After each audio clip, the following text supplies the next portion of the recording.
Hey, how are we? So, Wes Streeting gives a speech, his first speech actually since resigning as Health Secretary for the Labour Party, and we're going to have a look and see what he says. It's only a short video, so let's have a look. Mr. Streeting, you've just called for a proper contest for the Labour leadership, and you called on Labour to step up. Are you going to step up and contest the Labour leadership? End the suspense now, please. John, we need a proper contest with the best candidates on the field, and I'll be standing. Well, that was no surprise. Obviously, he's going to be standing. He's known that for day one, but he's waiting for Andy Burnham to see what's happening there.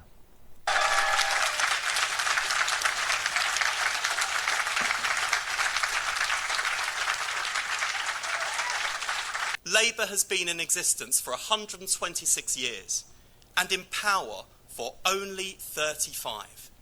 Our time in government is precious. We must not waste it. Change begins with an argument. You don't make progress without one. That's why this week I call for a battle of ideas, not personalities, because we haven't had a debate in the Labour Party about who and what we're for in more than a decade. Corbyn's leadership was marred by factionalism. The moral emergency of anti-Semitism in our party left little room for intellectual renewal or policy debate on the centre-left.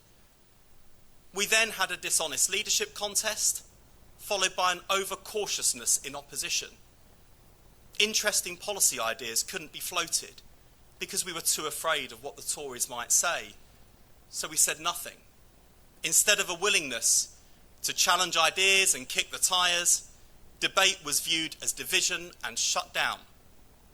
As a result, we arrived in government underprepared in too many areas and lacking clarity of vision and direction. Questions which had gone unanswered in opposition couldn't be ignored in office, leading to the early catastrophe of the winter fuel cut. We've carried this culture into government with a heavy-handed approach that has seen backbenchers scolded for interesting private members' bills, which weren't the government's policy, on things like banning smartphones in schools, as well as withdrawing the whip from a good Labour MP speaking up for his farmers, only for the government to later adopt his position. That's why we need a proper contest where all candidates can put their best foot forward. It's got to be a battle of ideas so that whoever wins comes out stronger for it. Because when Labour loses, the country loses. And the stakes are higher than ever.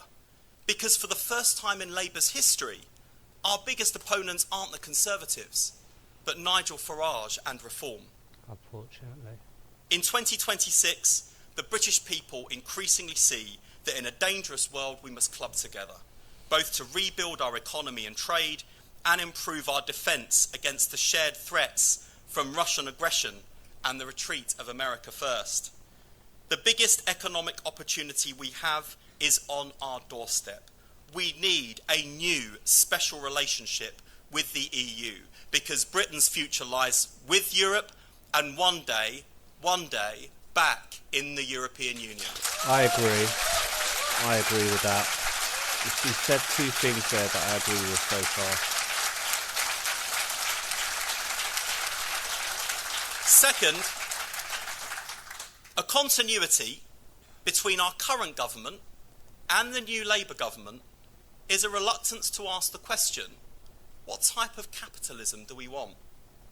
We've tended to assume that we're simply the recipients of change inflicted on us by technology or economic headwinds, rather than realising that it is our rules, our institutions, our alliances that shape the kind of economy we have.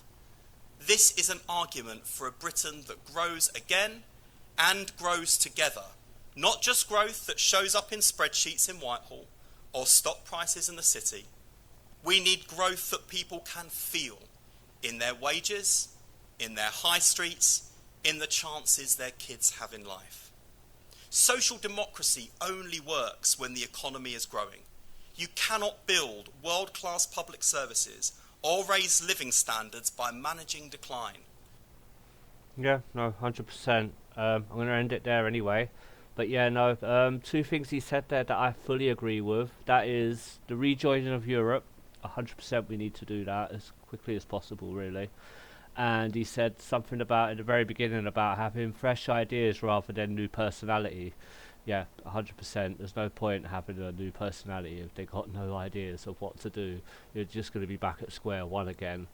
Labour at the moment are in. I see what he's saying, but I don't think Wes Streeting is the person to lead Labour at the moment. I don't think he is, but we'll see. I don't know. I think he's a bit too conservative for my liking still. But hopefully, what he says, maybe it might sway me. Maybe he'll change my mind, perhaps. But his views on trans youth and disabilities and stuff like that, I don't. He still has a lot to twist my way of thinking yet. But yeah, we'll leave it there, and yeah, thank you for watching the video. Hit that like and subscribe. Peace.